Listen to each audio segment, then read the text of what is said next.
तो ये देखिए हमारा सेट 3 का पहला नंबर का प्रश्न क्या है, विभवांतर का एसआई इकाई क्या है। आपको बताना है कि विभवांतर का एसआई इकाई क्या है। और एक इसमें क्वेश्चन इंक्लूड है, देखिए कैसो, उस उपकरण का नाम बताइए जो चालक तार के टर्मिनलों के बीच विभवांतर बनाने में मदद करती है। तो दोस्तों मैं इसका आंसर बताया, तो सुनिए, विभवांतर का एसआई इकाई वोल्ट होता है।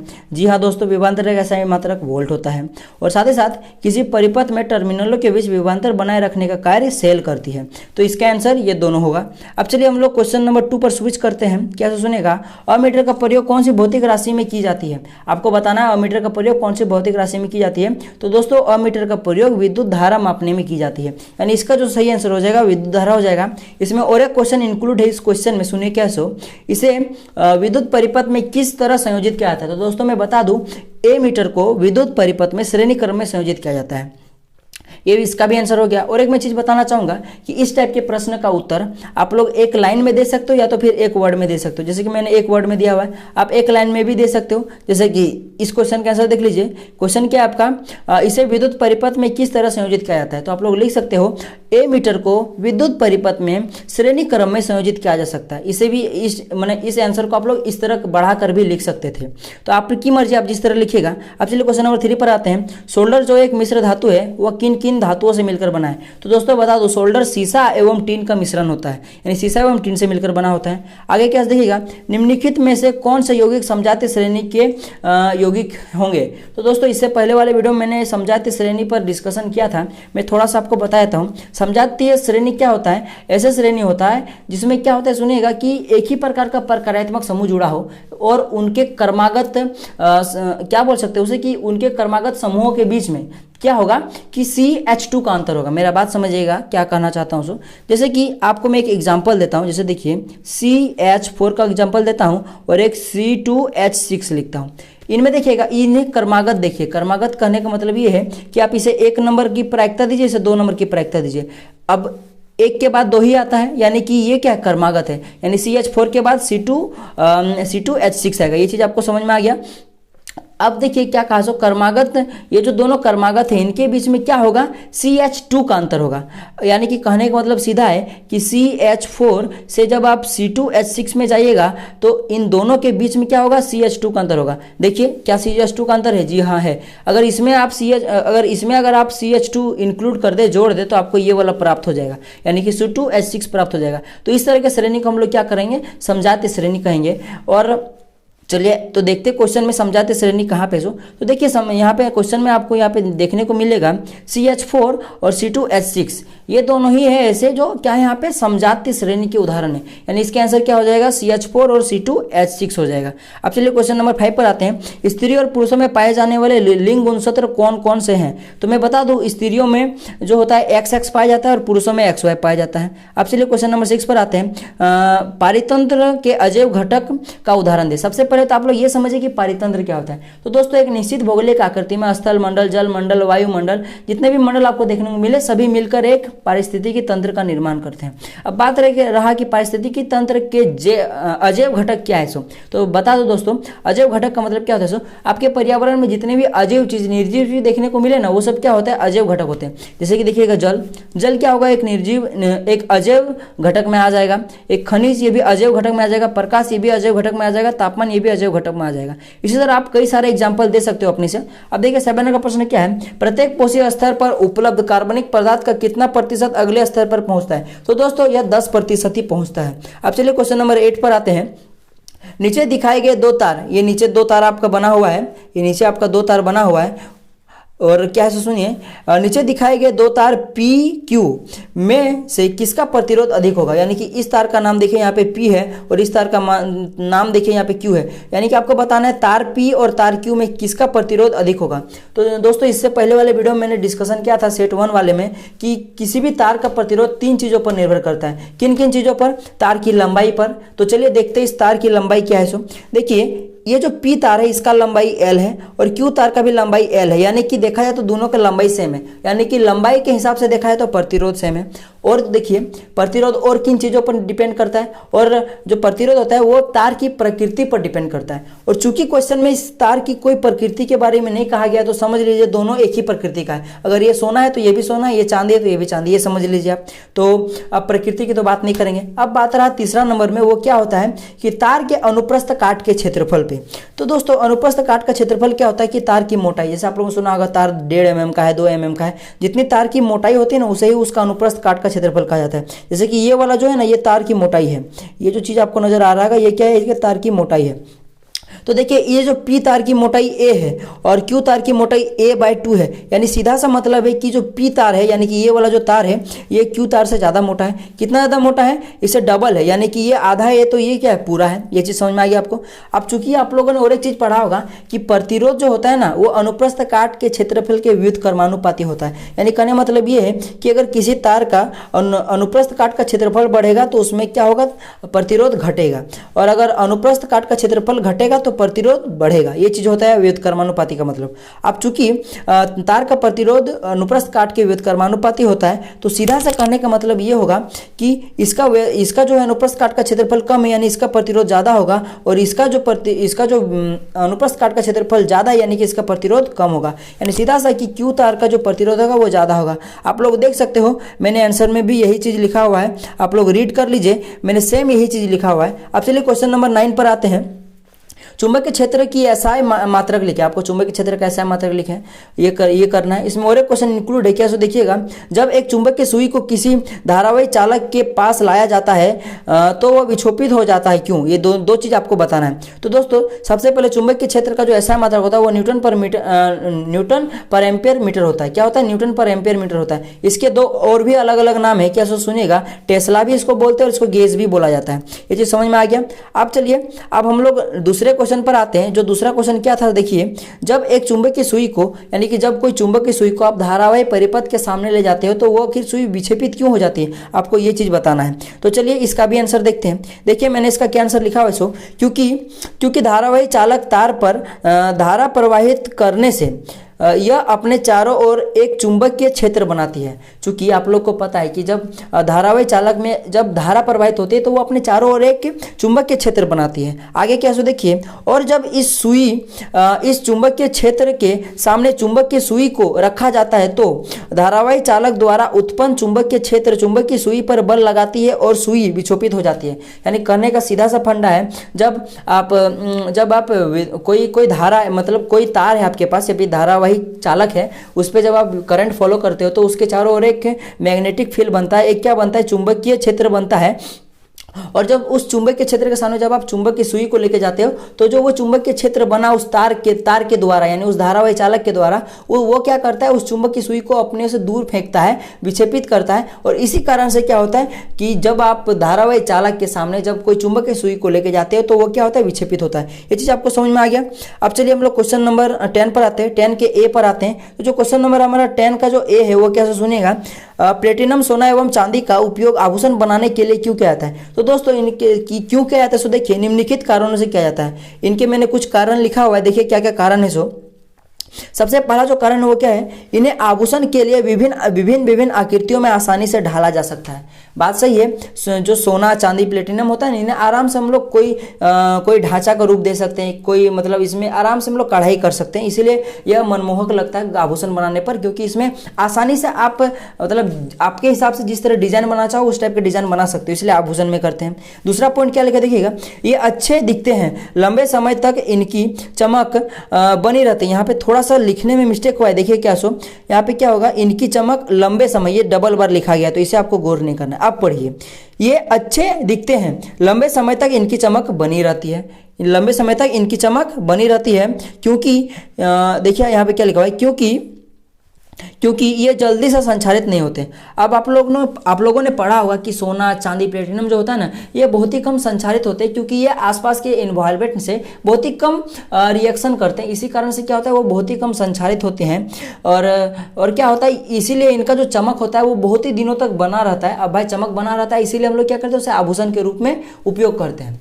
यही चीज़ भी आपको समझ में आ गया। अब चलिए हम लोग पॉइंट नंबर 3 पर आते हैं। क्या देखिएगा, साथ ही ये महंगे होते हैं और इसीलिए इनका आभूषण पहनना एक गर्व की बात हो जाती है। अब बात सही है भाई। अब कैसे आप लोगों को पता हो घर की लेडीज सब कैसे बोलती है कि मैंने सोना पहना है, उन्हें गर्व होता है। क्यों होता है? क्योंकि सोना बहुत ही महंगा होता है। सोना चांदी ये सब क्या होता है, महंगा होता है, और इसीलिए उन्हें पहनना अच्छा लगता है। ये भी एक कारण है। अब देखिए डी नंबर में क्या, और ये तीन कारण है, डी नंबर में नहीं है। ये जो बी नंबर, आप चलिए ये जो 10 नंबर का बी नंबर का प्रश्न क्या सो देखिएगा, सबसे अधिक कठोर प्राकृतिक पदार्थ का नाम बताएं। सबसे अधिक कठोर प्राकृतिक पदार्थ दोस्तों जो होता है ना, वो हीरा होता है।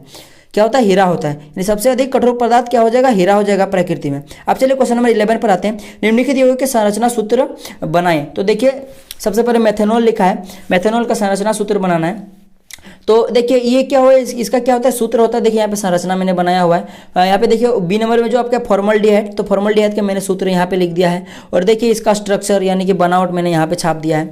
उसके बाद देखिए क्या है, एसिटिक अम्ल दिया हुआ है। तो देखिए एसिटिक अम्ल का भी देखिए मैंने यहाँ पे मतलब नाम लिखा हुआ है। देखिए एसिटिक अम्ल का मैंने 2 नाम लिखा है, तो डरने की बात नहीं, दोनों सेम ही नाम है।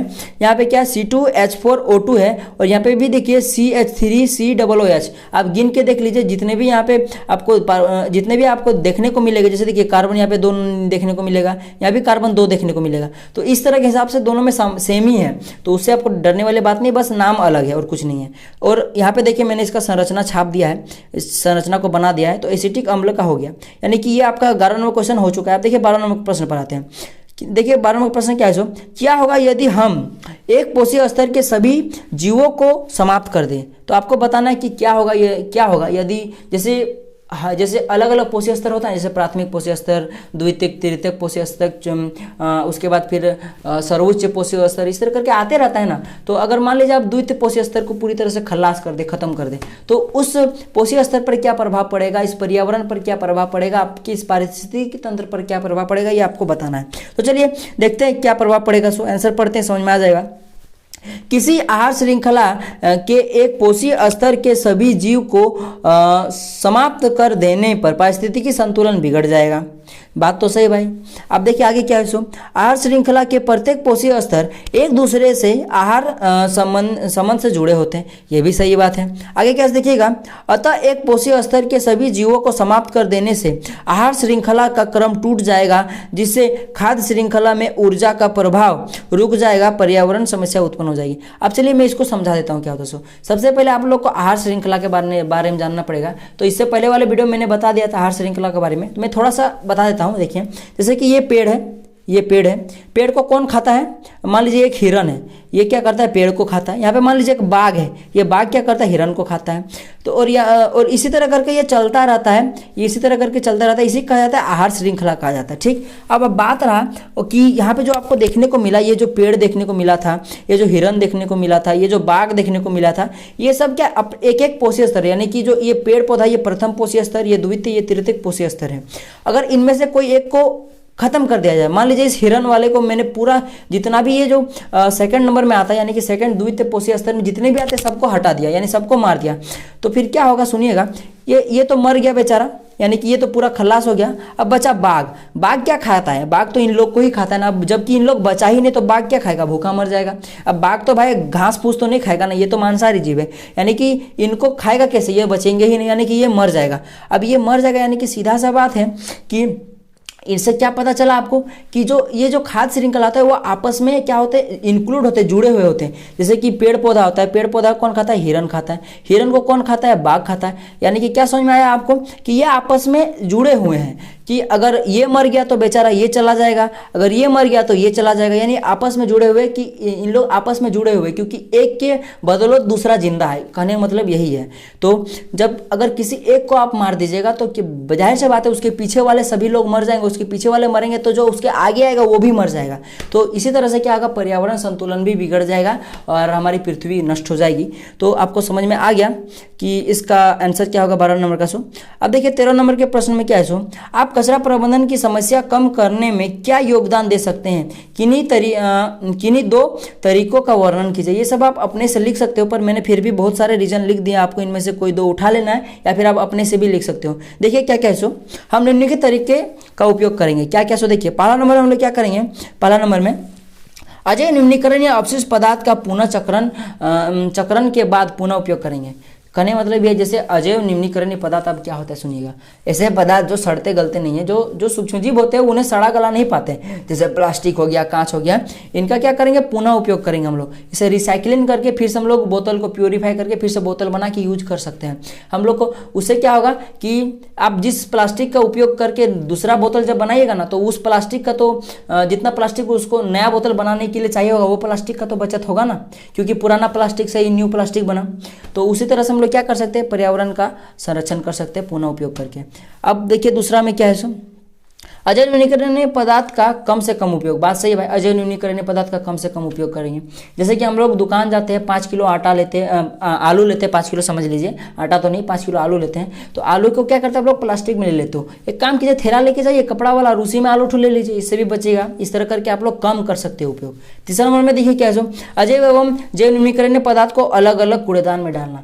तो आप 2 कूड़ेदान लीजिए, एक में अजैव न्यूनीकरण रखिए और एक में जैव न्यूनीकरण। अब जैव न्यूनीकरण पदार्थ क्या है, ऐसे पदार्थ जो सड़ गल जाएंगे, यानी सूक्ष्मजीव जिन्हें सड़ा गला पाते हैं, वही क्या होते हैं, अजैव न्यूनीकरणीय पदार्थ, जैव न्यूनीकरणीय पदार्थ होते हैं, अजैव नहीं जैव न्यूनीकरणीय पदार्थ। जैसे कि आप लोग केला का छिलका हो गया, सब्जी का छिलका, उसे एक अलग कूड़ेदान में डालिए, और जो प्लास्टिक वगैरह है उसे अलग कूड़ेदान में डालिए, और प्लास्टिक वगैरह जब एक कूड़ेदान में इकट्ठा हो जाए तो उसे रिसाइकलिंग के लिए दे दीजिए। इस तरह करके आप पर्यावरण को सुरक्षित कर सकते हो। अब बात रही कि अगर आप दोनों को साथ में मिक्स कर दोगे, अजैव को और जैव न्यूनीकरणीय पदार्थ को मिक्स कर दोगे, तो होगा कैसे सुनेगा कि जब वो दोनों साथ में मिल जाएंगे ना, तो आप लोग को पता है जब 2 बदमाश चीज आपस में मिलते तो हंगामा होता ही है। तो क्या हो जाएगा कि अजैव न्यूनीकरणीय पदार्थ जो जैव न्यूनीकरण पदार्थ है उसे भी जल्दी से सड़ने नहीं देगा, गंदगी करेगा, बदबू आएगा, बहुत तरह की बीमारी आएंगे, मच्छर मलेरिया इस तरह करके होगा। इसीलिए उन्हें आपस में मत मिलाइए, अलग अलग रखिए, और जो अजैव न्यूनीकरण पदार्थ है उसे फिर उठा के जो रिसाइकलिंग करने वाला उसे दे सकते हो।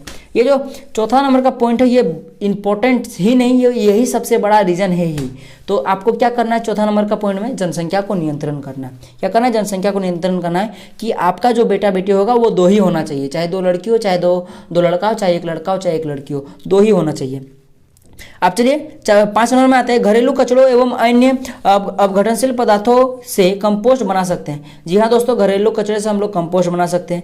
और चौथा नंबर में देखिए, ये सुन के बहुत मजा आएगा आपको कि शहर में है ना, शहर में जहाँ जहाँ गड्ढा है ना वहाँ पे क्या करते हैं, अजैव न्यूनीकरणीय पदार्थ को डाल देता है, क्योंकि वो जल्दी तक सड़ते नहीं और उससे उस जगह का गड्ढा भी भर जाता है। इस तरह भी कर सकते हो। चौथा नंबर में क्या देखिएगा, जैव न्यूनीकरणीय पदार्थ से बायोगैस तथा खाद का उत्पादन करते हैं, खाद का उत्पादन करते हैं। जी हाँ, आप जैव न्यूनीकरणीय पदार्थ से बायोगैस भी बना सकते हो, और तथा खाद का मतलब क्या होता है, जिससे आप घर में पैदावार बढ़ा सकते हो। आपके घर में कोई फसल होती है तो क्या कर सकते हो, जैव न्यूनीकरणीय पदार्थ से खाद बना के आप उस फसल में डाल सकते हो, उससे आपका पैदावार बढ़ेगा। इस तरह करके आप लोग क्या कर सकते हो, अजैव न्यूनीकरणीय पदार्थ का निपटान कर सकते हो, उसे अच्छा कर सकते हो, आपका पर्यावरण अच्छा होगा। और आप लोग कोशिश कीजिए कम से कम उपयोग करिए सबका। चलिए आप 14 नंबर क्वेश्चन पर आते हैं। तो देखिए 14 नंबर का प्रश्न क्या है सो, एकल जीव द्वारा उपार्जित लक्षण सामान्यतः अगली पीढ़ी में वंशानुगत नहीं होते, क्यों? आपको बताना है भाई कि एकल जीव द्वारा उपार्जित जो लक्षण होता है वो उसके बेटों पर क्यों नहीं जाता है। यानी कि मान लीजिए कि एक बाप है, बाप ने कुछ लक्षण उपार्जित किया है, वो बेटा पर क्यों नहीं जाता है, वो वंशानुगत क्यों नहीं होता, ये आपको बताना है। अब सबसे पहले बात समझने वाली ये है कि उपार्जित लक्षण मतलब क्या होता है। तो सुनिएगा, उपार्जित लक्षण मतलब क्या होता है। उपार्जित लक्षण वे लक्षण होते हैं जो जीव अपने जीवन काल में ग्रहण करते हैं। यानी कहने मतलब समझिए कि उपार्जित लक्षण ऐसे लक्षण होते हैं जो जीव अपने लाइफ में, यानी वो पैदा होने के बाद वो जो चीज़ सीखता है, जो चीज़ करता है, उसी को क्या कहते हैं, उपार्जित लक्षण कहते हैं। जैसे देखिएगा, मांसपेशी का बढ़ना, मैं जिम गया, पूरा बॉडी सॉडी बना लिया, ये मेरा क्या हो, उपार्जित लक्षण हो गया। ये कोई जरूरी नहीं कि मेरे बेटा तक जाएगा, और ये भी जरूरी नहीं कि नहीं जाएगा, मतलब पॉसिबिलिटी है कि ये नहीं जाएगा, अधिकतर चांसेस होता है कि ये नहीं जाएगा, क्योंकि ये उपार्जित लक्षण होता है। अब उसके बाद देखिए लंबे नाखून। अब भाई मेरा मान लीजिए बाप का लंबा नाखून है या फिर मम्मी का लंबा नाखून है, तो ऐसा थोड़ी हो कि बच्चा बचपने से जो पैदा पेट से निकला और उसका लंबा नाखून आएगा, ऐसा नहीं होता है। वो चाहे नाखून बढ़ा भी सकता, नहीं भी बढ़ा सकता। ये सब उपार्जित लक्षण होता है, ये सब वंशानुगत नहीं होता है। अब क्यों नहीं होता है इसको देखते हैं। ये लक्षण अगली पीढ़ी में वंशानुगत बहुत कम होते हैं। जैसा कि मैंने बताया, हो भी सकते हैं पर बहुत चांस होता है कि नहीं होते हैं, क्योंकि ऐसे लक्षण जनन कोशिकाओं के जीन पर उपस्थित नहीं हो पाते हैं।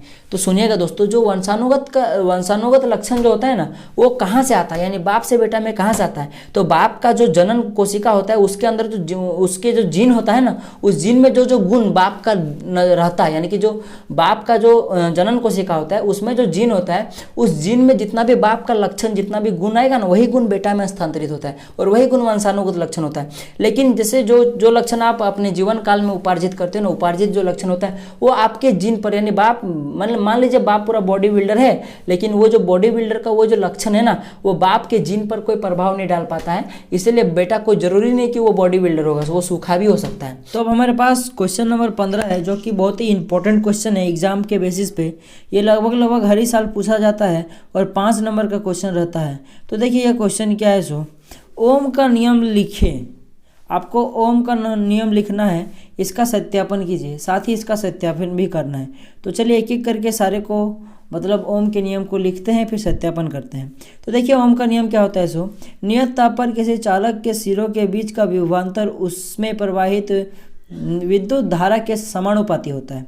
तो समझिएगा मेरा बात कि क्या कह रहा है ये डेफिनेशन। सो आपके पास मान लीजिए एक चालक तार है, इनके सिरों के बीच का जो विभवांतर होता है ना, विभवांतर को हम लोग भी से लिखते हैं, ये जो विभवांतर है और इसमें प्रवाहित जो विद्युत धारा है, मान लीजिए वह आई है, क्योंकि विद्युत धारा को हम लोग आई से सूचित करते हैं। तो और अगर इस तार का जो तापमान है ये हमेशा कांस्टेंट रहता है, यानी मान लीजिए 5 डिग्री सेल्सियस है तो 5 डिग्री सेल्सियस ही रहेगा, ऐसा अगर केस है तो क्या होगा, ये जो भी होगा ये आई के समानुपाती होता है। यानी कि इस तार का जो विभवांतर होगा, इसमें इस तार में प्रवाहित विद्युत धारा के समानुपाती होगा, यानी भी समानुपाती आई होगा।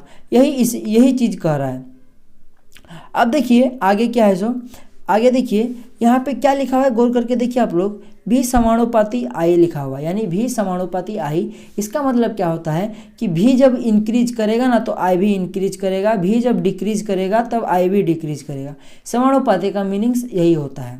अब एक चीज़ हम लोग जानते हैं कि जब भी हम लोग इस टाइप की चीज़ का उपयोग करते हैं, यानी कि जब भी हम लोग समानुपाती व्युत्क्रमानुपाती का उपयोग करते हैं, मैंने इनके चिन्हों का उपयोग करते हैं, चिन्हों का, जैसे कि ये समानुपाती का चिन्ह है, तभी इनका जब हम लोग उपयोग करते हैं तब इन्हें हम लोग क्या बराबर में कन्वर्ट करने के लिए हम लोग एक नियतांक का उपयोग करते हैं। जैसे कि देखिए यहाँ पे क्या है, आपका भी समानुपाती आई लिखा हुआ है।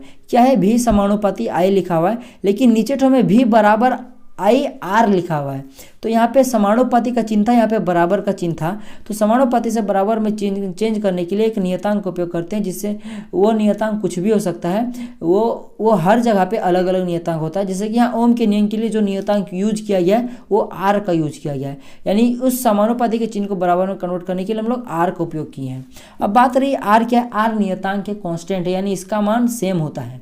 और एक चीज़ मैं बता दूँ कि ये जो आर है, आर का मान ना जिस तार का आप लोग उपयोग कर रहे हैं, जैसे कि मैंने अभी थोड़ी देर पहले एग्जांपल दिया, जैसे ये तार है, इसमें एक विभवांतर भी प्रवाहित हो रही है और धारा आई प्रवाहित हो रही है, ठीक। तो एक चीज़ मैं बता दूं कि मान लीजिए इस तार की कोई प्रकृति होगी, जैसे कि मान लीजिए सोना का तार है, तो सोना का कुछ प्रतिरोध होता है, तो उसी प्रतिरोध को हम लोग आर से डिनोट करते हैं। यहाँ पे जो आपको आर नज़र आ रहा है ना, यही 8 इस तार का जो प्रतिरोध है वही है। मेरा कहने का मतलब ये है कि जो भी आप चालक तार लीजिएगा, उस चालक तार का प्रतिरोध ही यहाँ पे वही चीज़ है, ये 8 ये जो नियतांक है यही तार का प्रतिरोध है। ये चीज़ आपको समझ में आ गया।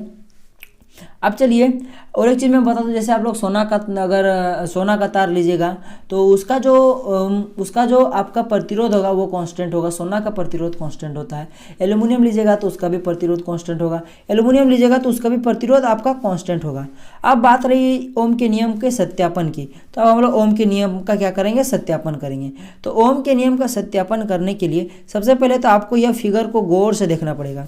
चलो गौर से देखिए, अब इस फिगर में क्या क्या चीज़ है सो देखते हैं। देखिए, माना एक परिपथ में बैटरी कुंजी के प्रतिरोध R ammeter A volt meter V परिवर्तनशील प्रतिरोध R चित्रानुसार सजाया गया है। यानी कि इतने सारे चीज़ चित्र के अनुसार सजाया गया है। क्या क्या है, वोल्ट मीटर है, प्रतिरोध है, यहाँ पे अमीटर है, यहाँ परिवर्तनशील प्रतिरोध है, यहाँ पे बैटरी है, यहाँ पे कुंजी है। इस तरह एक परिपथ में सजाया गया है। तो यहाँ पे आपको एक चीज़ गौर करने वाली बात है कि यहाँ पे सबसे इम्पोर्टेंट चीज़ ये वाला है RH क्या होता है, परिवर्तनशील प्रतिरोध होता है। तो ये परिवर्तनशील प्रतिरोध का मतलब क्या होता है, इसका मतलब ये होता है कि परिवर्तनशील का प्रतिरोध का उपयोग करके आप इस परिपथ में जो धारा है ना, यानी जो आई है ना, उसे आप चेंज कर सकते हो, यानी घटा बढ़ा सकते हो। तो ये चीज़ आपको समझ में आ गया। चलिए अब आगे क्या सो देखिएगा। अब जैसे ही परिपथ में कुंजी को ऑन किया जाता है तो परिपथ में धारा प्रवाहित हुई। अब बात सही है भाई, जैसे कुंजी ऑन कीजिएगा तो उसमें धारा प्रवाहित होगी। एम्पियर द्वारा ए मीटर द्वारा धारा को ए से एवं वोल्ट मीटर द्वारा विभवांतर को भी संकेत करता है। सीधा सा बात है कि ए मीटर जब भी वो एम्पियर को मापेगा ना, वो ए में ही होगा। क्यों, वहाँ पे न्यूटन तो नहीं हो जाएगा ना, वो ए में ही होगा। तो सीधा सा कहने का मतलब है, जैसे कि आपके घर में ये एक मीटर है, मेरे घर में ए मीटर है। अब ऐसा थोड़ी कि मेरे घर वाला ए मीटर 1 न्यूटन दिखाएगा, आपके घर वाला 1 एम्पियर दिखाएगा, ऐसा नहीं होता ना। क्योंकि जो ए मीटर है उसका जो वो आपका ऐसा यूनिट होता है वो ए ही होता है, यानी एम्पियर ही होता है। यानी कि ये ए ही मापेगा और ये भी ए ही मापेगा। कोई भी मीटर ले लीजिए, वो ए ही मापेगा। ये चीज़ आपको समझ में आ गया। तो क्या करेगा, जो भी आपका धारा आएगा उसे क्या ए में मापेगा। ठीक है, इसका कहने मतलब यही है। और वोल्ट मीटर का भी सेम हालत है, जो भी उसको वहाँ पे वोल्ट दिखेगा, जो भी विभवांतर दिखेगा, उसे भी से मापेगा। इस लाइन का कहने का मतलब यही है। अब चलिए आगे क्या है सो देखिएगा। RH का मान बदलने पर धारा परिपथ में बदल जाता है। जैसा कि मैंने कहा, RH को जब आप ऐंठिएगा और जब उसके साथ छेड़खानी कीजिएगा तो वो परिपथ में उस धारा को कम अधिक करेगा वो। तो सीधा सा बात है, धारा कम अधिक होगा, और धारा कम अधिक होगा इसीलिए विभवांतर भी कम अधिक होगा। ये चीज़ आपको याद रखना है। अब चलिए देखिए आगे क्या है सो, परिपथ में बदल जाता है। परिपथ में बदल जाता है। यह प्रक्रिया 4 से 5 बार दोहराया जाता है। आप चाहो तो 100 बार भी दोहरा सकते हो। प्रत्येक बार VI का मान बदल जाता है। अब बात सही है भाई, जैसे मैंने कहा, जैसे ही आप उसको ऐंठिएगा RH को, प्रत्येक बार आपका जो धारा है वो बदलेगा, फिर धारा के साथ जो वोल्ट है वो भी बदलेगा, प्रत्येक बार बदलेगा। लेकिन जो एक चीज गौर करने वाली बात है, क्या सो देखिएगा, परंतु प्रत्येक बार V एवं I का जो अनुपात है वो नियत होता है। बात सही है। यहाँ पे आप लोग देखिए V/I, ये क्या होता है, V/I क्या होता है, अनुपात होता है। V और I का अनुपात क्या होगा, V/I बराबर क्या आएगा, हमेशा नियत आएगा। नियत मतलब आप जब एक बार उसको जब ऐंठिएगा RH को, तो मान लीजिए V/I का जो अनुपात आया, मान लीजिए वो 0.5 एम्पियर आया। ठीक, और एक बार जब ऐंठे, फिर V और I का जो अनुपात आया वो भी 0.5 आया। फिर इस तरह ऐंठते रहिए, आपका बार बार जो भी आपका आएगा, यहाँ पे एम्पियर में नहीं होगा, यहाँ पे ओम में होगा। 0.5 ओम जितना बार आप ऐंठिएगा उतना बार आपका जो आएगा 0.5 ओम ही आएगा। और यही चीज़ था, यही चीज़ जो गौर करने वाली बात है, इसी को ओम का नियम कहा गया। और इसी से हम लोग क्या करेंगे, सत्यापित करेंगे। कैसे देखिए, अब बात सही है भाई कि V/I का अनुपात हमेशा क्या होगा, नियत होगा। अब जैसा कि मैंने थोड़ा देर पहले आपको बताया कि समानुपाती का चिन्ह को हटाने के लिए, समानुपाती के चिन्ह को हटाकर बराबर का चिन्ह डालने के लिए हम लोग क्या करते हैं, एक नियतांक का, एक कांस्टेंट का उपयोग करते हैं। यहाँ पे भी इस नियत को हटाने के लिए हम नियत की जगह पे R लिखेंगे। और R क्या है, यहाँ पे एक नियतांक है, यहाँ पे नजर आ रहा होगा आपका। R क्या है, एक नियतांक है। R क्या है, आपका एक नियतांक है। R क्या होगा, आपका एक नियतांक है। और R क्या होता है, जैसे मैंने थोड़ा देर पहले बताया, R जो होता है वह चालक तार का प्रतिरोध होता है। ठीक, ये चीज़ आपको पता गया।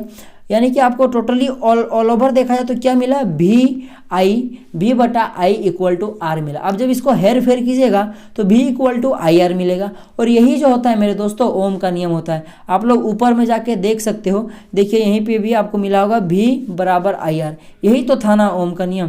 तो इस तरह ओम का नियम हमारा प्रूफ हो गया है। अब चलिए हम लोग आगे वाले क्वेश्चन पर आते हैं। देखिए आगे हमारे पास 16 नंबर क्वेश्चन क्या है, 4 प्रतिरोध 4 ओम, 8 ओम, 12 ओम तथा 6 ओम को कैसे जोड़ा जा सकता है कि, मतलब आपके पास 4 प्रतिरोध हैं। क्या क्या है, 4 ओम का है, एक 8 ओम का है, एक 12 ओम का है, एक 6 ओम का है। उसे किस प्रकार जोड़ा जा सकता है कि आपका 1 नंबर का जो A नंबर का प्रश्न है वो क्या है, कुल प्रतिरोध अधिकतम हो। B नंबर में क्या है, कुल प्रतिरोध न्यूनतम हो। C नंबर में क्या है, अधिकतम और न्यूनतम प्रतिरोधों की गणना करें। यानी A नंबर में आपको बताना है कि इन प्रतिरोधों को कैसे जोड़े कि प्रतिरोध ज़्यादा से ज़्यादा आए। और दूसरा नंबर में है कि इन प्रतिरोधों को कैसे जोड़े कि जो प्रतिरोध है वो कम से कम आए। और जो तीसरा नंबर में पूछा है कि ज़्यादा से ज़्यादा आ रहा है भाई तो कितना ज़्यादा आ रहा है, और न्यूनतम आ रहा है तो कितना न्यूनतम आ रहा है। C नंबर के प्रश्न का मतलब ये है। तो चलिए इसको सॉल्व करते हैं तो ए नंबर में जो प्रतिरोध है यानी कि परिपथ का कुल प्रतिरोध यानी कि ये जो आपको यहाँ पे ये जो 4 ओम 8 ओम 12 ओम 6 ओम नजर आ रहा है, इसे जब आप श्रेणी क्रम में जोड़िएगा ना, श्रेणी क्रम में, किसमें, श्रेणी क्रम में जब जोड़िएगा तब जो आपका प्रतिरोध होगा वह हाईएस्ट आएगा, सबसे ज़्यादा आएगा। और जब इसे आप पार्श्व क्रम में जोड़िएगा ना तब इसका जो प्रतिरोध होगा वह न्यूनतम होगा। यानी ए नंबर का जो आपका आंसर हो जाएगा वो क्या हो जाएगा, श्रेणी क्रम, बी नंबर का क्या हो जाएगा, पार्श्व क्रम हो जाएगा। अब चलिए सी नंबर के प्रश्न पर आते हैं। आपको ज्ञात करना है कि ज़्यादा है तो आखिर कितना ज़्यादा है, कम है तो कितना कम है। तो चलिए सबसे पहले कम प्रतिरोध के लिए, तो कम प्रतिरोध लाने के लिए जैसा मैंने बताया पार्श्व क्रम में जोड़ना पड़ेगा। और पार्श्व जो क्रम होता है उसका फॉर्मूला क्या होता है, यहाँ पे आप लोग देख सकते होंगे। पार्श्व क्रम का जो फॉर्मूला होता है यहाँ पे आपको नजर आ रहा होगा, 1/r equal to 1/r1 plus 1/r2 plus 1/r3 plus 1/r4। हम लोग के पास 4 प्रतिरोध इसलिए हम लोग r4 तक लेंगे, और अगर ज़्यादा रहता तो हम लोग और ज़्यादा लेते हैं, जैसे कि 5 तक रहता तो r5 तक बढ़ा देते हैं, 6 तक रहता तो r6 1/r6 तक कर देते हैं। इस तरह करके हम लोग बढ़ा देते हैं, पर 4 ही इसलिए 4 का बात करेंगे। और जब हम लोग इस पे मान को पुट करेंगे, वैल्यूज़ को पुट करेंगे, तब हमारा लास्ट में कट छट के जो हमारा आएगा ये वाला आपको देखने को मिलेगा, 1/r इक्वल टू 15/24 आपका आएगा। तो यहाँ पे गौर करने की बात है कि अभी भी ये पूरी तरह से प्रतिरोध नहीं आया है, 1/r आया है। आपको क्या ज्ञात करना है, r ज्ञात करना है, ना ही 1/r ज्ञात करना है। ठीक, तो अब r को ज्ञात करने के लिए क्या कीजिए, 1/r को उलट दीजिए, और इधर भी, इधर जब उलटिएगा तो आपको इधर भी तो उलटना पड़ेगा ना। ये अगर नहीं उलटिएगा तो मैथ का खिलाफत हो जाएगा, माने मैथ के नियम का यहाँ पे आप लोग खिलाफ कर दीजिएगा। तो चलिए ऐसा तो नहीं करना है हम लोगों ना, मैथ के नियम के आप लोग खिलाफ हो जाइएगा, ऐसा तो नहीं करना है। तो दोनों तरफ जब उलटिएगा तो इधर r हो जाएगा, इधर 24/15 हो जाएगा, और जब इसे आप काटा छाटा कीजिएगा तो आपको r बराबर 1.6 ओम देखने को मिलेगा। तो यही आपका इस प्रतिरोध का, इस परिपथ में सबसे कम प्रतिरोध यही होगा 1.6 ओम। और जब सबसे ज़्यादा की बात करें तो सबसे ज़्यादा कब होगा, जब श्रेणी क्रम में जोड़ेंगे। और श्रेणी क्रम में कुल प्रतिरोध निकालने का जो फॉर्मूला आता है वो क्या होता है, R equal to R1 plus R2 plus R3 plus R4। और ज़्यादा आपके पास मान लीजिए 6 को प्रतिरोध है तो R5 R प्लस R6 कर दीजिए, और ज़्यादा है तो R+7 कर दीजिए। इस तरह करके बढ़ाते रहिए। पर हमारे पास 4 प्रतिरोध इसलिए 4 तक लेंगे, और जब वैल्यूज़ को पुट करेंगे तब हमारे पास जो कुल प्रतिरोध यानी R देखने को मिलेगा वो 30 ओम देखने को मिलेगा। तो दोस्तों आप लोग देख सकते हो कि ये 30 ओम है और यहाँ पे आपको 1.6 ओम है, कितना का अंतर है देखिएगा। ये क्या है, ये पार्श्व क्रम से जोड़ा गया प्रतिरोध, ये पार्श्व क्रम से जोड़ा गया सारे प्रतिरोधों को, तो इतना निकला प्रतिरोध। और यहाँ पे जब श्रेणी क्रम में जोड़ा गया तो इतना प्रतिरोध निकला। तो आपको समझ में आ गया पार्श्व क्रम और श्रेणी क्रम में जोड़ेंगे तो कब ज़्यादा होगा और कब कम होगा। सो ये प्रश्न का भी हल हो चुका है। चलिए 17 नंबर के क्वेश्चन पर आते हैं। तो 17 नंबर का प्रश्न क्या देखिएगा, मिसेल क्या है, जब साबुन को जल में डाला जाता है तो मिसेल का निर्माण क्यों होता है, क्या इथेनॉल जैसे दूसरे विलायकों में भी मिसेल का निर्माण होगा, ये चीज़ आपको बताना है। तो दोस्तों मैं आपको बता दूं कि मिसेल क्या होता है ये भी मैं बता देता हूं, और जब साबुन को जल में डाला जाता है तो मिसेल का निर्माण क्यों होता है, क्या ये जो 2 क्वेश्चन है आपका, सबसे पहले मिसेल क्या है, उसके बाद जब उसको जल में डाला जाता है तो मिसेल का निर्माण कैसे होता है, इसको इन दोनों को मैं एक प्रश्न मतलब एक ही आंसर में जवाब दूंगा। और ये जो तीसरा नंबर का प्रश्न है इसमें जो तीसरा जो इंक्लूड किया गया प्रश्न वो क्या देखिए, क्या इथेनॉल जैसे दूसरे विलायकों में भी मिसेल का निर्माण होगा, इसे मैं अलग से आंसर दूंगा। मतलब आपको समझ में आ गया कि ये दोनों का जो आपका आंसर है, इन दोनों प्रश्नों का जो आंसर है इसे मैं एक आंसर में लिखूंगा, और इनका जो आंसर है इसे मैं एक आंसर में लिखूंगा। ठीक, तो चलिए स्टार्ट करते हैं। देखिए हमारे पास आंसर क्या है, जब साबुन जल की सतह में होता है, क्या है, जब साबुन जल की सतह में होता है तब साबुन के अणु में उपस्थित जलरागी एवं जल विरागी, इसे आपको याद रखना है, जलरागी एवं जल विरागी सतह अपने आप में इस प्रकार व्यवस्थित हो जाते हैं कि जल विरागी सिरा मेल की ओर जबकि जलरागी सिरा जल की ओर हो जाता है। ये चीज़ आपको समझने के लिए सबसे पहले आपको इस फिगर को देखना पड़ेगा। देखिए यहाँ पे ये जो आपको देखने को मिल रहा होगा यही क्या है, जल का अणु है। क्या है, जल का बोल रहा हूँ, साबुन का अणु है। ये क्या है, साबुन का अणु है। देखिए ये कुछ दिखने में कुछ इस टाइप का है, ये साबुन का अणु कुछ दिखने में इस टाइप का है। देखिए साबुन का अणु कुछ दिखने में इस टाइप का है। अब हम लोग इस पर थोड़ा सा डिटेल में चर्चा करते हैं। सो देखिए क्या है, सो ये जो आपको पूछी ना, तो ये जो आपका मुंडिया है, ये जो खोपड़िया है, ये जल ये जल रागी है, और ये जो पूछ है ये जल विरागी है। ये जो पूछ है ये क्या है, जल विरागी है, और ये जो मुंडी है ये जल रागी सिरा है। ये चीज़ आपको याद रखना है, कन्फ्यूजन नहीं होना है, ठीक। अब उसके बाद क्या, फिर से मैं बता देता हूँ, ये क्या है, ये जल रागी सिरा है, और ये क्या है, जल विरागी सिरा है। तो क्वेश्चन आपको वहाँ पे जो मैंने आंसर लिखा उसमें क्या कह रहा है कि जो जल विरागी सिरा है वो मेल की ओर, ये जो आपको नजर आ रहा है देखिए ये मेल है। तो देखिए ये जल विरागी सिरा मेल की ओर है, और जो मुहुआ है यानी कि इसका जो मुंडिट हो यानी जल रागी सिरा जो वो जल में, यानी कि ये चारों तरफ यहाँ पे पानी है। क्यों पानी है, क्योंकि क्वेश्चन में कहा है कि जल के सतह में, जल के सतह मतलब यानी चारों तरफ जल है और बीच में यहाँ पे ये मेल है। चाहे ये मेल हो सकता है कपड़ा में हो, कपड़ा तो आप लोग क्या करते हो पानी में डालते हो, फिर पानी में क्या होता है, पानी किसका होता है, वो साबुन का होता है, ये चीज़ आपको पता है। तो ये क्या चारों तरफ यहाँ पे पानी है, और यानी कि ये जो खोपड़ी है ये पानी में डूबा हुआ है, और ये जो ये क्या है मेल के पास है, यानी मेल की तरफ है, ठीक। ये चीज़ आपको समझ में आएगा, यही चीज़ कहा गया है इस लाइनों में। आगे क्या देखिए, इसे मेल को अपने केंद्र में चित्रानुसार एकत्रित कर देता है, ऐसे अणुओं का बड़ा समूह बनता है, इस संरचना को मिसेल कहते हैं। हाँ दोस्तों ये चीज़ सही बात है कि देखिए यहाँ पे जो संरचना बना ना इसे ही हम लोग मिसेल कहते हैं। और इससे पहले एक चीज़ जान लीजिए कि ये जो आपको यहाँ पे देखने को मिला, ये जो प्रक्रम देखने को मिला कि जलरागी जल विरागी सिरा के द्वारा ये जो मेल है, मेल को बीच में यहाँ पे डाल दिया गया है, यानी एकत्रित कर दिया गया और कुछ इस टाइप का संरचना बना है। और इसी टाइप के ये जो संरचना बना इसे हम लोग क्या बोलते हैं, मिसेल बोलते हैं। ये चीज़ आपको समझ में आ गया कि इसे हम लोग क्या बोलते हैं, मिसेल बोलते हैं, इसे हम लोग मिसेल बोलते हैं। ये चीज़ आपको समझ में आ गया। अब बात रही तीसरे प्रश्न पर, यानी इसी प्रश्न के जो तीसरा नंबर का जो प्रश्न था वो क्या था, इथेनॉल जैसे विलायकों में साबुन अणु घुल जाते हैं और मिसेल का निर्माण नहीं हो पाता। ये आज का आंसर है, क्या है, सो आंसर समझेगा कि मिथेल जैसा जो विलायक होता है, यानी मिथेल के जैसा जितना भी विलायक होता है वो क्या करता है, साबुन अणु को जल में घुला देता है। लेकिन जो पानी था वो क्या करता था, जल के अणुओं को नहीं घुलाता था, मतलब जल भराव साबुन के अणुओं को नहीं घुलाता था। क्या करता था, उसमें से एक सिरा घुलता था, एक सिरा नहीं घुलता था। लेकिन इथेनॉल जैसे विलायक में क्या करता है कि जो साबुन का जो अणु है उससे घुला देता है। इसी कारण से जब घुला देता है तो वो मिसेल का निर्माण नहीं कर पाता है। ये आपको समझ में आ गया। अब चलिए क्वेश्चन नंबर 18 पर आते हैं। वंशाणु के लक्षण से आप क्या समझते हैं, सुनेगा, माता पिता से पीढ़ी दर पीढ़ी संचरित लक्षण वंशानुगत होते हैं। जी आपको तो समझ में आ गया कि बाप से मिला हुआ धरोहर बेटा को, यानी कि जो बाप का लक्षण बेटा में देखने को मिलेगा वो वंशानुगत लक्षण होता है। अब देखिए मेंडल के प्रयोग से कैसे पता चला कि विभिन्न विकल्पी लक्षण स्वतंत्र रूप से वंशानुगत होते हैं। कैसे पता चला, तो वो तो आंसर पढ़ने के बाद ही पता चलेगा। चलिए पढ़ते हैं। मेंडल ने अपने कुछ प्रयोगों में मटर के पौधों के दो विकल्पी जोड़े का अध्ययन करने के लिए संकरण कराया। तो समझिएगा कि मेंडल था, उसे भाई अनुवांशिकी का क्या करना था कि मतलब उसको उस पर क्रियाकलाप करना था, उस पर एक्सपेरिमेंट करना था। तो उसने क्या किया था, उसने क्या किया था, मटर का दो विकल्पी पौधा चाहिए था। मतलब विकल्पी पौधा मतलब क्या होता है, समझ, विकल्पी जोड़ा चाहिए था। तो विकल्पी जोड़ा का मतलब क्या था, सुनिएगा, ऐसे जोड़े जिनका जो अंतर होगा वो हमें जमीन आसमान का फर्क हो। यानी अगर बाप का दो बेटा है तो एक बेटा पूरा अजबे टाइप का है तो दूसरा बेटा भी पूरा अजबे टाइप का, जमीन आसमान का फर्क है। एक जो लंबा है तो एक बोना है। इसी टाइप का आप लोग समझ सकते हो कि दोनों का गुण मैच नहीं खाएगा। इस टाइप का मेंडल को पौधे की जरूरत पड़ी थी, और जब उस टाइप का अगर पौधा उसको देखने को मिल गया तो उनका क्या कराया, संकरण कराया गया। फिर उनसे जो पीढ़ी आई उनका अध्ययन किया था मेंडल ने। अब बात रही कि वो जो विकल्पी जोड़ा मेंडल ने लिया था वो किस टाइप का विकल्पी जोड़ा था।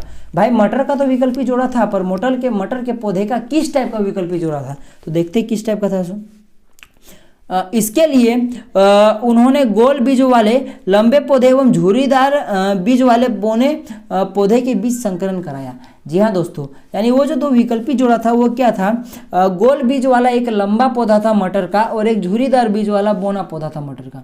इन दोनों का संकरण कराया। जी हाँ, संकरण कराया। फिर कुछ संतान आई और उन्हीं संतान को क्या मेंडल ने F1 पीढ़ी कहा। अब चलिए आगे पढ़ते अपने समझ में आ जाएगा क्या है F1 पीढ़ी। जैसा कि मैंने कहा कि जो संतति आई उसी को क्या कहा गया, F1 पीढ़ी कहा गया। F1 पीढ़ी के पौधे लंबे और गोल बीज वाले थे। इससे पता चला कि लंबाई तथा बीज का गोल आकार प्रभावी लक्षण है।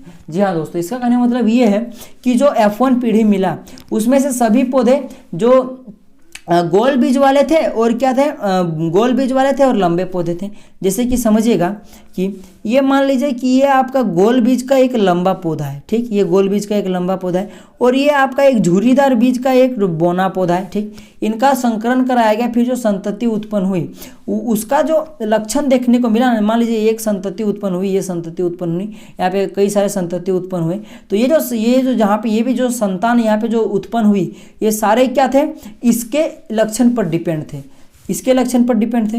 तो कहने का मतलब ये है कि सिर्फ इसका ही लक्षण इन लोगों में देखने को मिला, इसका लक्षण देखने को नहीं मिला। तो इसका लक्षण देखिए, ये लंबा था तो ये भी लंबा था, लेकिन ये तो बोना था ना, लेकिन ये तो बोना था, लेकिन ये जो संतान उत्पन्न हुई इसमें से कहीं भी बोना देखने को नहीं मिला, पर बेटा तो इसका भी था ना।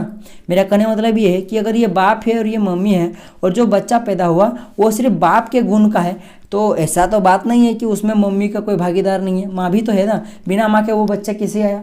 तो कहने मतलब ये है कि इन बच्चों में बाप का लक्षण ज़्यादा प्रभावी है, यानी कि ये जो मटर के पौधे उत्पन्न हुए उसमें जो गोल बीज वाले लंबे पौधे थे उसका जो लक्षण है वो ज़्यादा प्रभावी निकला। तो यही चीज़ कहा गया, लक्षण प्रभावी है अप्रभावी, ये चीज़ आपको समझ में आ गया। अब एक चीज़ मैं बता दूं कि जो F1 पीढ़ी आई, मान लीजिए F1 में बहुत सारे पौधे आए, इन पौधे में से कोई 2 पौधे को उठा के फिर से उनका क्या कराया, क्रॉस कराया गया, फिर अब जो संतान उत्पन्न हुई ना उसे मेंडल ने F2 कहा गया, यानी पीढ़ी नंबर 2 कहा गया। तो चलिए अब आगे देखते हैं। तो F2 यहाँ पे देखिए 2 नंबर पढ़ने में क्या है, F2 पीढ़ी में कुछ पौधे नए संयोजित प्रदर्शित करते हैं, यहाँ से गेम पलट जाता है, यानी मेंडल को F2 पीढ़ी में कुछ नया देखने को मिलता है। क्या नया देखने को मिलता है, देखिएगा कुछ पौधे लंबे परंतु झुर्रीदार बीजों वाले हैं, कुछ पौधे लंबे हैं परंतु झुर्रीदार बीज वाले हैं, जबकि कुछ पौधे बोने हैं और गोल बीज वाले हैं। यहाँ पे पूरा गेम पलट गया। क्या हुआ सुनिएगा कि सबसे पहले जब संकरण कराया गया, यानी मान लीजिए ये गोल बीज वाला लंबा पौधा था और ये झुर्रीदार बीज वाला बोना पौधा था, इनका जब संकरण कराया गया तो F1 पीढ़ी बना। उसमें से सारे क्या थे, सारे इसके गुण के थे, यानी कि सारे लंबे थे और गोल बीज वाले थे। अब जब इसका जब क्रॉस कराया गया, यानी इनका जब मिलाप कराया गया, तब अब जो बच्चा बना ना, ये क्या था, इसका भी गुण दर्शा रहा था और इसका भी गुण दर्शा रहा था। मतलब आपको समझ में आ गया कि इसमें से कुछ पौधे देखने को मिले कि लंबा भी था लेकिन उसमें जो बीज था वो झुर्रीदार था, और क्या देखने को मिला कि पौधा बोना था लेकिन बीज गोल था। यानी कि F2 पीढ़ी में, F1 में तो ऐसा नहीं हुआ, पर F2 पीढ़ी में जाकर देखा कि हाँ माता पिता दोनों का गुण आया है, ये चीज मेंडल ने देखा। अब देखिए आगे क्या लिखा, सो उपयुक्त 1 और 2 दशाओं से यह निष्कर्ष निकलता है कि लंबाई बोनापन बीजों का गोल होना अथवा झुर्रीदार होना परस्पर स्वतंत्र लक्षण है, ये सफलतापूर्वक वंशानुगत होते हैं। यानी कहना मतलब ये लक्षण दिखेगा, जरूर दिखेगा, थोड़ा देर में दिखेगा लेकिन दिखेगा जरूर। इन लाइन को आपको समझ में आ चुका होगा कि यह क्वेश्चन तो मैंने डील कर दिया पूरी अच्छी तरह से। अब चलिए अब हम लोग क्वेश्चन नंबर 19 पर आते हैं, हमारा लास्ट क्वेश्चन है और इसमें 2 क्वेश्चन है। उस 2 क्वेश्चन में से पहला जो क्वेश्चन है A नंबर का, क्या देखिएगा, अजय निम्नीकरण पदार्थ क्या है। तो अजय निम्नीकरण पदार्थ क्या होता है, देखिएगा कुछ ऐसे पदार्थ जिनका निम्नीकरण सूक्ष्मजीव नहीं कर पाते हैं, ये अजय निम्नीकरण पदार्थ कहलाते हैं।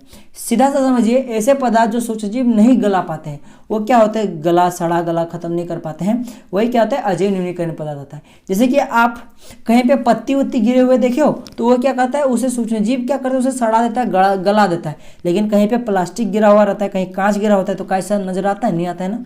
तो वही कांच प्लास्टिक ये सब क्या हो गया, अजय निम्नीकरणीय पदार्थ में आते हैं। ठीक, अब चलिए हम लोग क्वेश्चन नंबर B पर आते हैं। हमारे द्वारा उत्पादित अजय निम्नीकरणीय कचरे से कौन सी समस्या उत्पन्न होती है।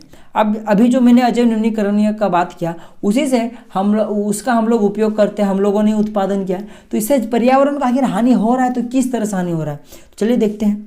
तो पहला नंबर का पॉइंट क्या दिखेगा, अजय निम्नीकरणीय कचरे से भूमि प्रदूषित होती है। जी हाँ दोस्तों, आप लोगों ने देखा होगा जहाँ पे प्लास्टिक वगैरह का जहाँ पे ज़्यादा ढेर है ना, जहाँ पे अजय निम्नीकरणीय पदार्थ का जहाँ पे ज़्यादा ढेर होता है ना, वहाँ पे देखिएगा भूमि बंजर हो जाता है, वहाँ पे पैदावार कम होता है, यानी कि बोल सकते हैं भूमि प्रदूषित हो जाता है। दूसरा नंबर में क्या है, जल में मिलकर ये जल को प्रदूषित करते हैं। जैसा कि आप लोगों ने सुना होगा गंगा माता जो होती है वो प्योर, वो बहुत शुद्ध होती है, ये आप लोगों ने किताबों में बड़े बुजुर्गों के मुँह से सुना होगा। लेकिन साइंटिफिक रीजन में गंगा सबसे मैली है, सबसे अशुद्ध है। क्यों अशुद्ध है? क्योंकि उसमें बहुत सारे अजैव न्यूनीकरण पदार्थ और भी कई सारे कचड़े मिलकर क्या हो चुका है कि वो बहुत मैला हो चुका है, जिससे आपको जल प्रदूषण देखने को मिला होगा। कहीं पे आप लोग ऐसे भी देखा होगा, कहीं पे देखिएगा कि आप एक काम कीजिएगा, एक ड्रम में पानी ले लीजिएगा, उसमें बहुत सारा कूड़ा कचरा अजैव न्यूनीकरण पदार्थ डाल दीजिए, देखिएगा वो पानी खराब हो जाएगा, वो पानी पीने लायक नहीं रहेगा, वो प्रदूषित पानी हो जाएगा। ठीक, उससे पीने से बीमारी भी फैलेगा, तो वो प्रदूषित पानी होता है। तीसरा नंबर में देखिएगा नाले नलियों में अवरोध पैदा होता है, जिसके कारण गंदे जल का जमाव हो जाता है। अब भाई नाली चाहे गंदा पानी का हो चाहे साफ पानी का, अगर नाले में आप कचरा डालिएगा, क्या अजैव न्यूनीकरणीय कचरा डालिएगा तो नाली को वो जाम कर देगा और पानी का अवरोध रुक जाएगा। अब पानी अगर कचरा वाला पानी है तब तो बहुत दिक्कत है, बहुत सारा मच्छर पड़ेगा, दुर्गंध आएगा, पर्यावरण प्रदूषण होगा, बहुत सारी बीमारियां फैलेगी। और अगर साफ पानी भी रहा ना तो भी तो वो पानी जमा होगा, फिर मलेरिया डेंगू के मच्छर पड़ेंगे, वो भी फैलेंगे, तो इससे भी हानि है। अब चलिए हम लोग 4 नंबर के टॉपिक पर डिस्कशन करते हैं, ये भी बहुत ही इंपॉर्टेंट टॉपिक है। देखिएगा अजैव न्यूनीकरणीय कण खाद्य पदार्थों में मिलकर जैव आवर्धन करते हैं, जिसमें जंतुओं में अनेक प्रकार की बीमारियां होती हैं। जी हाँ दोस्तों, आपको एक चीज़ पता होगा कि अजैव न्यूनीकरणीय पदार्थ से, देखिए यहाँ पे इतना सारा चीज़ पढ़ा, इससे पर्यावरण प्रदूषित हो रहा है। अब जब पर्यावरण प्रदूषित हो रहा है तो उसके साथ पेड़ पौधे भी तो प्रदूषित हो रहे हैं। हम जो खाना उगा रहे हैं, धान हो गया, फिर गेहूँ हो गया, हम लोग सब्जी जो उगाते हैं वो सब हो गया, वो सब भी तो प्रदूषित हो रही है ना। तो उसी प्रदूषण को हम लोग क्या कर रहे हैं, डायरेक्टली तो नहीं, अब हम डायरेक्टली तो प्लास्टिक वगैरह नहीं चबा रहे, पर इनडायरेक्टली पेड़ पौधे में वो जा रहा है, फिर पेड़ पौधे से हमारे पास आ रहा है, तो हम लोग इसी कारण से बीमार होते हैं। तो आई होप कि ये 19 नंबर का भी क्वेश्चन आपको अच्छे से समझ में आ गया होगा। अगर आपको वीडियो पसंद आया होगा तो दोस्तों कमेंट कीजिएगा। तब तक के लिए जय हिंद, जय भारत और आपका दिन शुभ हो।